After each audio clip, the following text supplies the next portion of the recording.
Hey guys, my name is Nora Franche, and welcome to the podcast Grateful Blessed Mess, daily reflections for those in the 12 steps. I am a fellow 12-stepper and certified mindset coach, and I am here to introduce you to the value of mindset coaching in your 12-step journey. So if you feel like you are stuck in the steps, if you're slipping and sliding with your abstinence, mindset coaching may help you as it did me, and you can find me at catholicmindsetcoaching.com. These episodes are meant to invite you in to consider the truths of 12-step wisdom and to join in the very real struggle of living them in action. I hope that it feels almost like a mini meeting, and I invite you to contribute your own share on the Grateful Blessedness Facebook group to keep the discussion going. My comments are based on my own experience, so feel free to take what you like and leave the rest. But my hope is to encourage you on your own daily 12-step journey. As they say, you cannot stay clean on yesterday's shower. So without further ado, let's begin.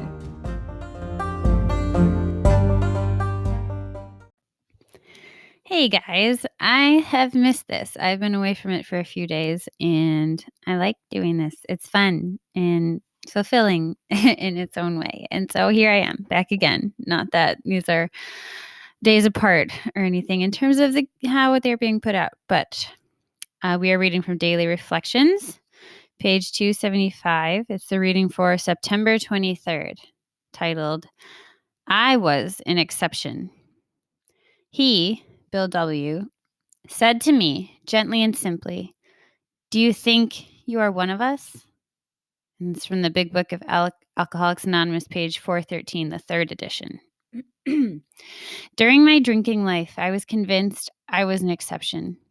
I thought I was beyond petty requirements and had the right to be excused. I never realized that the dark counterbalance of my attitude was the constant feeling that I did not belong.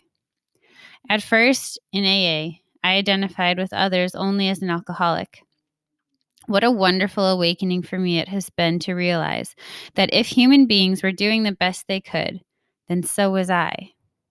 All of the pains, confusions, and joys they feel are not exceptional, but part of my life, just as much as anybody's. So my mind is like pewing off in various directions here for several things that I want to talk about. One, obviously, that I think a lot of us can relate to is feeling like we don't belong. And something that's come up in my journaling, my own mindset work, thought work, I like to call it, is the thought of like, no one actually wants me here. You know, like I'm the pity invite. Like I'm here because you know I'm close with so-and-so and you want so-and-so here. And so like you'll tolerate me. Which I hate. It's painful. That's a painful thought. And it's one I haven't finished working through. I'm doing my own thought work, interior life digging, mindset coaching, everything all along the way. We all are.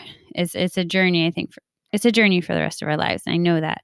But I wish I was farther along in this one because I know that it's like a root of my disease is this idea, this lie that I believe that no one wants me here, that I don't have very much to offer, and that, people will tolerate you if you are well behaved enough, well groomed enough, don't cause trouble, that kind of a thing.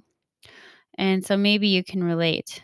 All that I know right now about that is that is a lie. And that's something that my training has taught me to recognize is to know whether a thought is really truth or not by the actions that follow it, by the fruits that follow from that thought. So I can tell you now when I think that thought that I'm the pity invite, I think the feeling I feel is like, ugh, it's hard to put a word to it, but just this like shame of sorts, this like, honestly, this revulsion to myself, like, ugh, you gross, and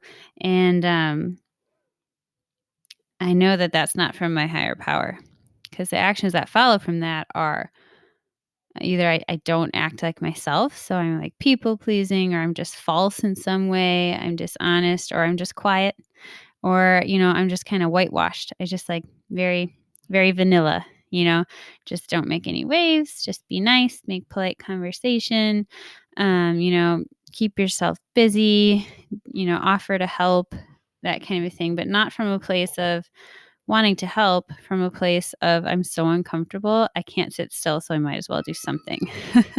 And that's not where God wants it to be. That's not an integrated person. That's someone who's putting on a facade of usefulness to protect against this feeling of I don't belong here, so I'm going to make myself valuable by doing work.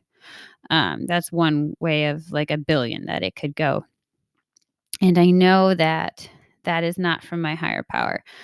And so that's something that I get to reject. And I have to keep rejecting it over and over again. And I think that's where I'm at in this particular work, that right now with this particular thought, this root belief I have about myself, it's I get to reject and renounce it over and over and over again until finally it's loosened its hold a little bit or enough where something else can enter in that will help me understand maybe its origin or where it comes from, or find further healing in some way.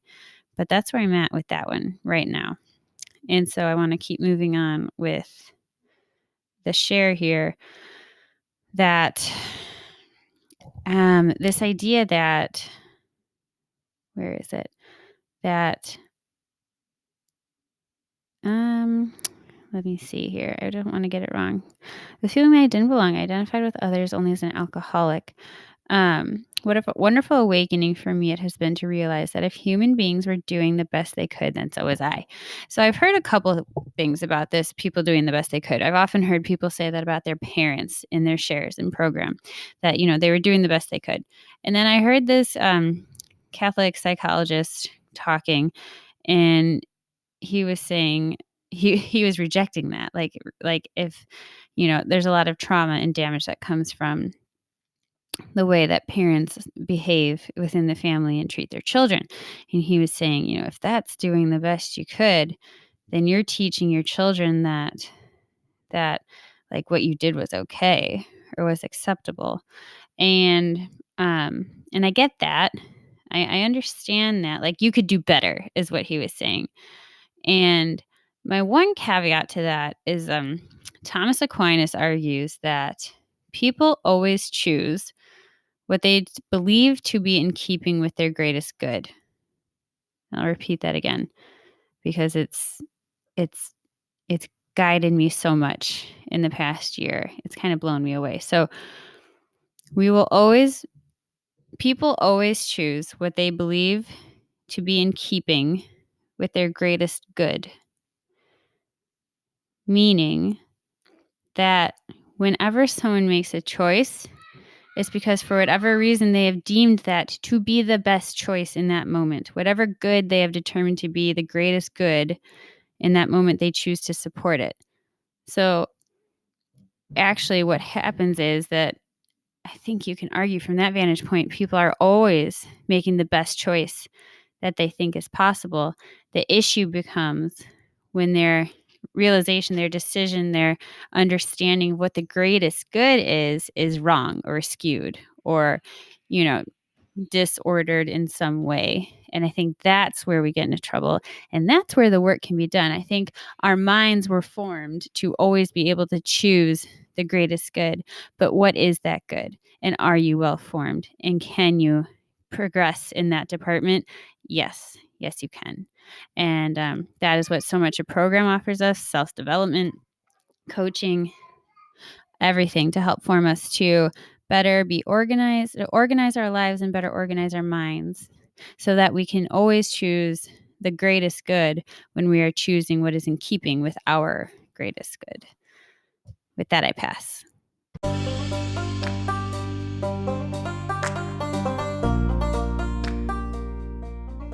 Thank you so much for listening to today's episode. If you feel that mindset coaching could help you on your 12-step journey, please feel free to reach out and find me at catholicmindsetcoaching.com. But more than that, it's important to me to give listeners like yourself a place where you do not need to feel alone on your 12-step journey. And for that reason, I've created a Facebook group. It's called Grateful Blessed Mess, and it's a place where listeners can go to add their own commentary on the share for the day, in addition to my own, and for us just to have a conversation or start a back and forth where people can find support in their 12-step journey. This is not a replacement for 12-step work. This is something outside of the 12 steps. It is simply something that has a heart for the 12 steps and those who are in it. And so, welcome. If you are here, chances are you may also be a bit of a mess. And I hope that you can learn to find some gratitude in the blessings that have come from your messes.